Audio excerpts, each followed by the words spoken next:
Hey everybody, my name is Jessie Whittington and I'm a soap maker from South Mississippi, and I just wanted to bring you along today as I make some high temp hot processed soap. The scent I'm going to make today is strawberry leather. I know it sounds like an odd scent, but it's actually my best seller. Anyhow, my soaps are made mostly of palm oil, coconut oil, lard. Lard is in every soap I make. I'm a firm believer in good old-fashioned lard. So we got palm oil, coconut oil, lard, sunflower oil, shea butter, vitamin oil, goat's milk, and of course, sodium hydroxide and water. Anyhow, and you always want to add your lye and your water. Never the other way around, or you have a mess. I've heard folks say that it'll explode, and to be honest, I've never done it myself, so I don't really know what exactly it will do, but I have watched videos where, it didn't really explode, but it'll make a mess, a great big hot mess, and a hot mess not in a good way. So anyhow, we're just kind of keeping at arm's length, because you don't want to breathe in those fumes. They won't kill you. They really won't hurt you. But it'll definitely take your breath away. And when I make soap, I typically make it, and I call it a 15-pound batch. It's a little bit more than 15 pounds. It's kind of stuck together and come all out at once. But it's actually more than 15 pounds because it's 15 pounds of oils. That's not counting your lye. It's not counting your fragrance oil. It's not counting your water content. It's not counting your additives. It's just 15 pounds of oil. So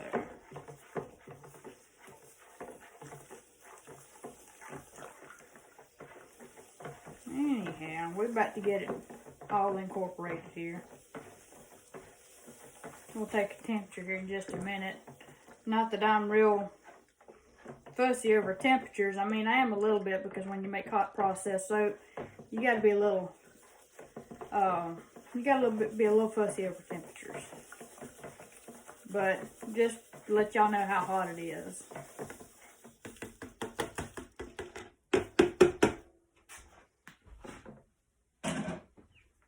All right, let me get my thermometer. 225 degrees. I don't know if y'all can see that or not. It's probably backwards on your screen. But we're sitting at 225 degrees right now. We're going to just stir it up a little while longer to make sure all of that lye is incorporated into the water. We don't want any solid beads of lye in our soap. Okay, right here we're going to pour all of our oils into our pot. Our hot oils. They've been sitting in the cooker, cooking down, and they're very hot. So we pour them in first, and then we'll pour in our lye solution. We'll take another temperature reading here, so y'all got a reference to work from. Sorry if this is loud, y'all. Get all them oils out. Okay? Woo, that was hot. Alright, we're sitting at 204.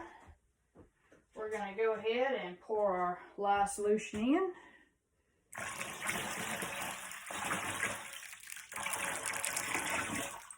Alright. Like I said, this is the high temp hot process method. So we mix our oils, trace, and then we cover it up and wait for it to erupt. So here we go. It's going to be loud.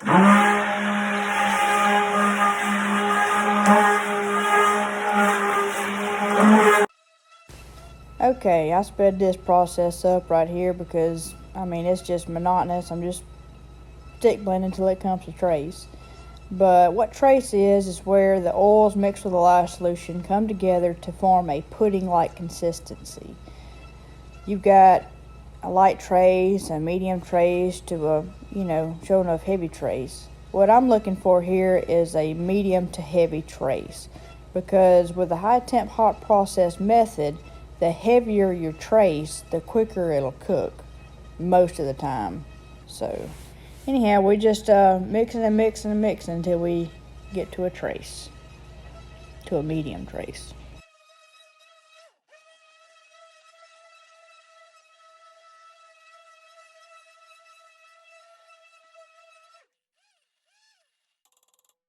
Alright, now we're sitting at a medium trace, or what I would consider a medium trace. We're going to cover it up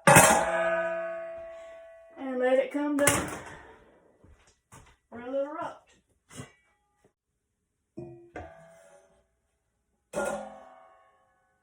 Yep, here we go. I can see it swelling up.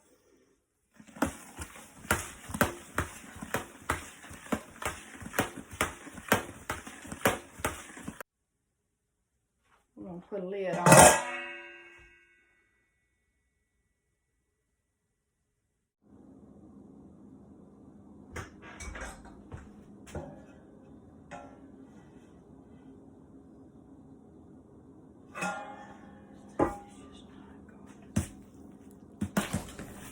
Alright, at this point, I had come to the conclusion that the soap had pretty well quit cooking. I mean, it just completely stalled for some reason. I've never had soap to do that before. So what you do in this case is you get your stick blender out and you stick blend it some more. And what that does is the added motion in the soap batter will cause it to continue to cook. So it causes heat. And soap's a funny thing. It never cooks the same way twice in a row. So you're always learning when you're making soap.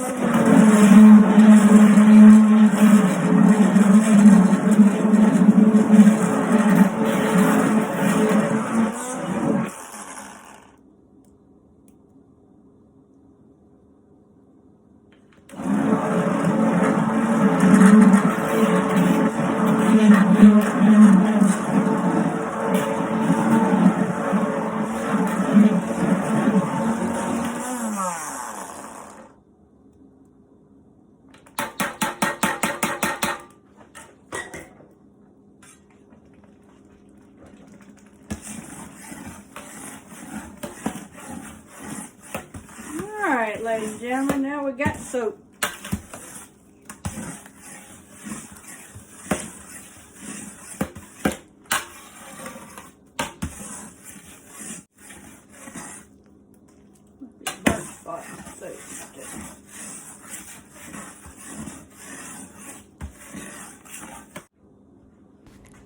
Okay, right here I'm adding my shea butter, and this doesn't look like a whole lot of shea butter, but shea butter, it goes a long way. And plus, there's already shea butter in the batter, the soap batter. So this is just what's called super fatting, and it's just adding an extra little bit of a conditioning factor to the soap. So I add my shea butter, or I add a little bit of shea butter and my goat's milk to the soap after it's already cooked. So it just, I find that it works better that way.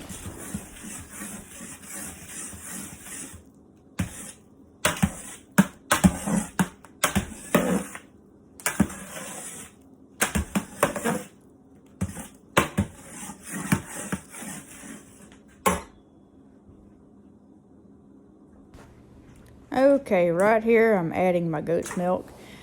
And what I do is, before I make my soap, actually when I get my goat's milk, I'll separate it into these little small cups. I think they're like 5-ounce cups.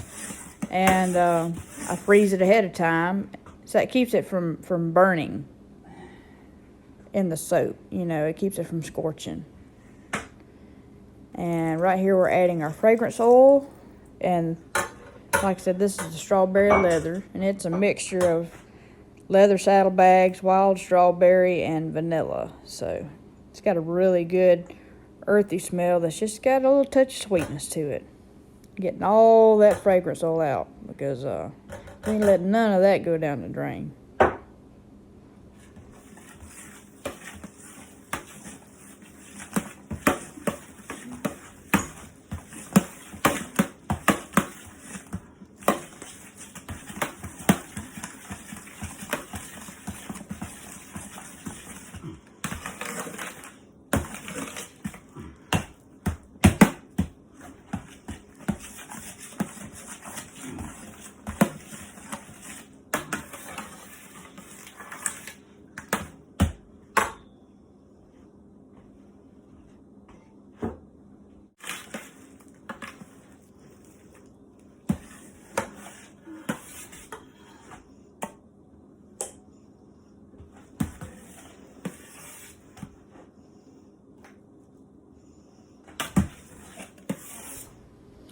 Right here, I'm just kind of scooping out some soap into a crock. And what's funny right here, I believe it's right there. I think I dropped some on the floor. So Well, that's part of the I didn't say an ugly word, but I wanted to. Because, I mean, it don't make a great big mess on the floor. You let it dry and it comes right up. But still, the fact that you drop soap on the floor.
Alright.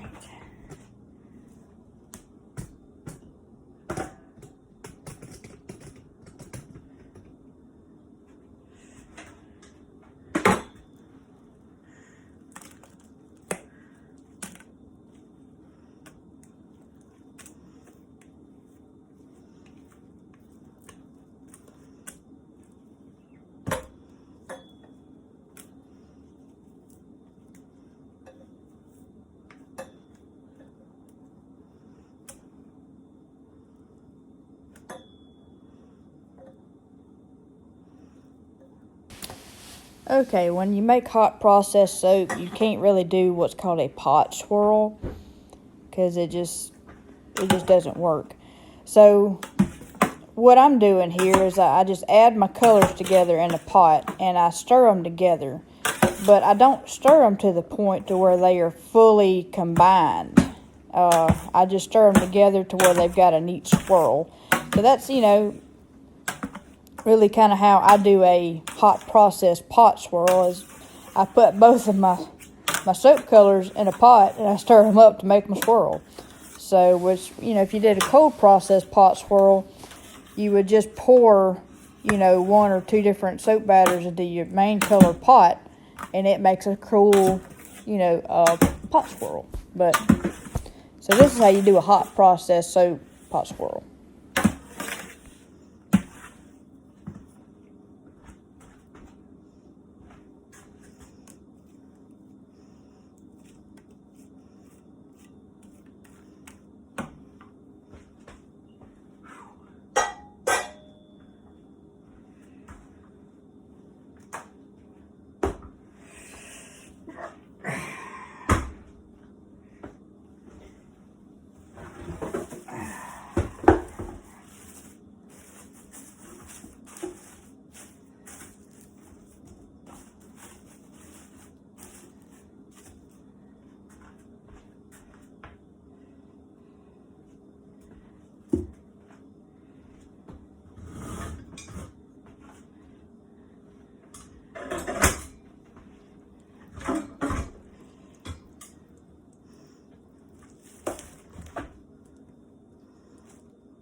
Okay, right here that's pretty much the end of it. I've made the soap, got it all mixed up together and got it in the mold, and all the heavy breathing, I was getting kind of hot, and I typically have some help. My son typically is home when I make soap, and he typically helps me get it into the mold. So, but anyhow, that's how I make high temp hot process soap. So anyhow, thank y'all for watching, and don't forget to, you know, like and subscribe, hit that little bell so when my notification, so when I post a video, you'll know about it. So anyhow, thank y'all. God bless.